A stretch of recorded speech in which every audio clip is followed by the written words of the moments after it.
दज्जाल के बारे में बहुत सारे हदीस हैं, लेकिन एक हदीस में हमें दज्जाल की एग्जैक्ट लोकेशन के बारे में बहुत सारे हिंट्स दिए गए हैं। और ये हदीस हम सब ने बार बार सुनी हुई है कि एक दिन भरी महफिल में रसूलुल्लाह सल्लल्लाहु अलैहि वसल्लम के पास एक ईसाई आया और उसने इस्लाम कबूल करके अपना वाक़या सुनाया कि मैं और कुछ लोग अरब से मशरिक की तरफ रवाना हुए। हम अभी रास्ते में ही थे कि अचानक समंदर का मौसम बदल गया और हमारी कश्ती अपने रास्ते से भटक गई। एक महीना इधर उधर भटकने के बाद समंदर ने आखिरकार हमारी कश्ती को एक जजीरे के पास ला खड़ा किया। बड़ी कश्ती डॉक करके हम छोटी कश्तियों के जरिए उस जजीरे पे पहुंचे और वहां हमारी मुलाकात एक अजीब किस्म के मखलूक से हुई जो बिल्कुल काला और जिस्म पर बहुत ज्यादा बाल थे उसके, और उसने अपना नाम जस्सासा बताया। हमने उससे पूछा तुम क्या चीज हो, क्या मखलूक हो? उसने बोला मुझे छोड़ो, वो उधर एक मंदिर है, उधर जाओ, वहां एक शख्स तुम्हारा बहुत शिद्दत से इंतजार कर रहा है। अंदर हमने एक शख्स को जंजीर में बंधा हुआ देखा और उसने हमसे 3 सवाल पूछे कि मुझे बेसान के दरख्तों के बारे में बताओ, क्या उसमें कोई फ्रूट फल वगैरह है? हमने कहा बिल्कुल, वहाँ बहुत फ्रूट्स फल वगैरह है। उसने कहा बहुत जल्द वहाँ कुछ भी नहीं होगा। फिर उसने पूछा मुझे लेक ऑफ तबरिया के बारे में बताओ, क्या उसमें पानी है या नहीं है? हमने कहा वहाँ बहुत पानी पड़ा हुआ। उसने कहा बहुत जल्द ये भी खुश्क हो जाएगा। और फिर उसने कहा मुझे उस उम्मी पैगंबर के बारे में बताओ, क्या किया है उसने अभी तक? हमने बताया कि वो मक्का से निकलकर मदीना में आबाद हो चुका है। उसने कहा क्या वाकई वो यसरब मदीना आ चुका है?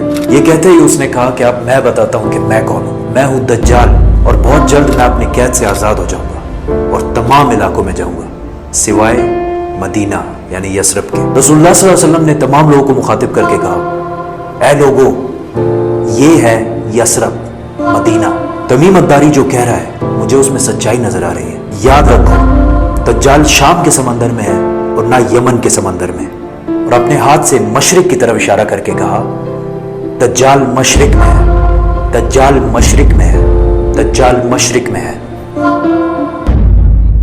अब सिंपल सी बात है, एज वी नो कि मशरिक की तरफ सफर के बाद उनकी कश्ती एक जजीरे पे रुकी थी। So let's just find out all the islands east of Medina. Medina के ईस्ट में there is the famous Arabian sea और इसमें मेनली 4 जजीरे पाए जाते हैं। Lakshadweep island in India, Socotra island in Yemen, Masirah island in Oman and Astola in Pakistan. हदीस में क्लियरली फरमाया गया है कि दज्जाल यमन के समंदर में नहीं होगा, तो ये 2 आइलैंड्स तो निकल गए।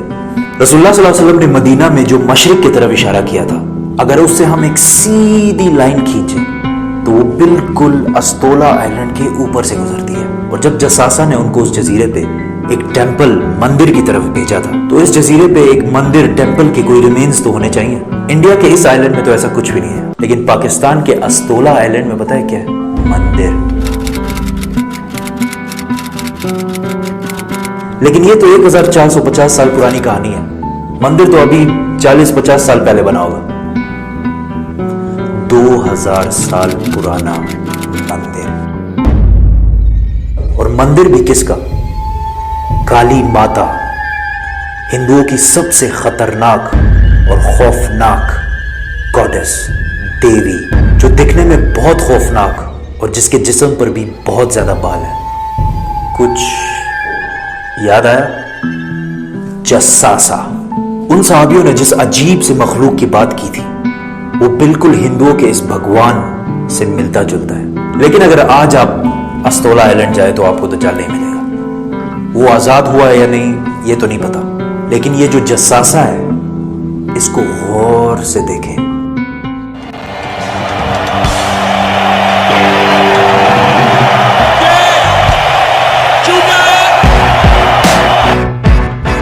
नाइनटीन 1970 के अमेरिकन म्यूजिक इंडस्ट्री के सबसे बड़े बैंड्स में से एक बैंड रोलिंग स्टोन्स है।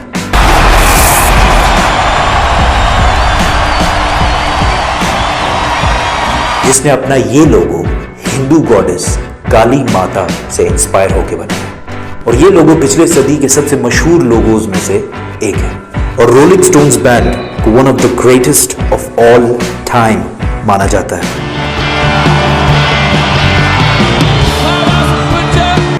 वन वे और द अदर, दज्जाल के जजीरे वाले जसासा का पूरी दुनिया के म्यूजिक इंडस्ट्री और फिल्म इंडस्ट्री को शेप करने में बहुत बड़ा हाथ है।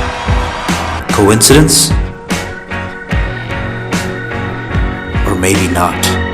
امید کرتا ہوں کہ آپ کو جو ہے ویڈیو انفارمیٹیو لگی ہوگی، اور اگر آپ ایسے ویڈیوز روز دیکھنا چاہتے ہیں تو آپ ہمارے جو ہے چینل کو سبسکرائب کر کے رکھیں، کیونکہ ہم اس چینل پر ہر روز ویڈیو اپلوڈ کرتے رہتے ہیں، اور چینل کو جو ہے اپنے دوستوں کے ساتھ شیئر کریں۔ اللہ حافظ۔